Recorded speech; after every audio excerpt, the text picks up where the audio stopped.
যত সময় যাচ্ছে বিজ্ঞানের কারণে পৃথিবীর প্রায় সব কিছু আজ হাতের মুঠোয় চলে আসছে। সমুদ্র মহাশূন্য জয় করে ফেলেছে মানুষ। তবে এখনো কিছু বিষয় আছে যেখানকার ব্যাখ্যা বিজ্ঞান দিতে পারছে না। আজ এরকম একটি স্থানের কথা আপনাদের বলবো। পৃথিবীর এক প্রান্তে রহস্যের এক ভান্ডার খুলে যেন বসে আছে জোন অফ সাইলেন্স। রহস্যময় জোন অফ সাইলেন্সকে ঘিরে সব সময়ই আলোচনা হয়েছে। বিজ্ঞানী আর শৌখিন গবেষকদের কাছে এখনো এক জীবন্ত রহস্যময় এলাকা এই জোন অফ সাইলেন্স। মেক্সিকোর জোন অফ সাইলেন্স বা নীরব ভূমি পৃথিবীর অন্যতম আলোচিত রহস্য। এই এলাকার অদ্ভুত কিছু বৈশিষ্ট্য রয়েছে।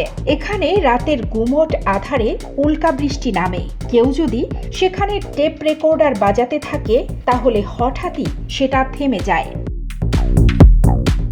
এ এলাকায় হঠাৎ করেই চলন্ত গাড়ির স্টার্ট বন্ধ হয়ে যায়। এই মরুভূমির পোকামাকড়গুলো স্বাভাবিক পোকামাকড়ের চেয়ে 2-3 গুণ বড়। জোন অফ সাইলেন্সের পাথরগুলোও এমন ভুতুড়ে যে কম্পাস পর্যন্ত নষ্ট হয়ে যায়। জোন অফ সাইলেন্সের ওপর দিয়ে উড়ে যাওয়ার সময় পাইলটরা অভিযোগ করেন তাদের সবকিছু কেমন যেন বিভ্রান্তিকর মনে হয়। জোন অফ সাইলেন্সের এমন অদ্ভুত পরিবেশের কারণে কোনো মানব বসতি গড়া সম্ভব হয়নি। অদ্ভুত রহস্যময়তার আবর্তে বন্দী জোন অফ সাইলেন্স বা নীরব ভূমি। মেক্সিকো মরুভূমির নামই জোন অফ সাইলেন্স। এই নীরব মরুর প্রতি ইঞ্চি ইঞ্চিতে রহস্যের আনাগোনা। এখানে রয়েছে ঘুটঘুটে অন্ধকার, ভুতুড়ে পরিবেশ।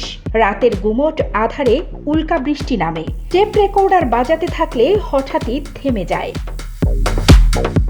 চলন্ত গাড়ির স্টার্ট বন্ধ হয়ে যায়। এসব কেন হয় তা আজও অজ্ঞাত। কুখ্যাত বারমুডা ট্রায়াঙ্গল আর জোন অফ সাইলেন্স একই অক্ষাংশে অবস্থিত। এই ভুতুড়ে মরুর রহস্যের আজও কোনো কিনারা হয়নি। আদৌ কোনোদিন এই রহস্যের সমাধান হবে কিনা তাও কেউ জানে না।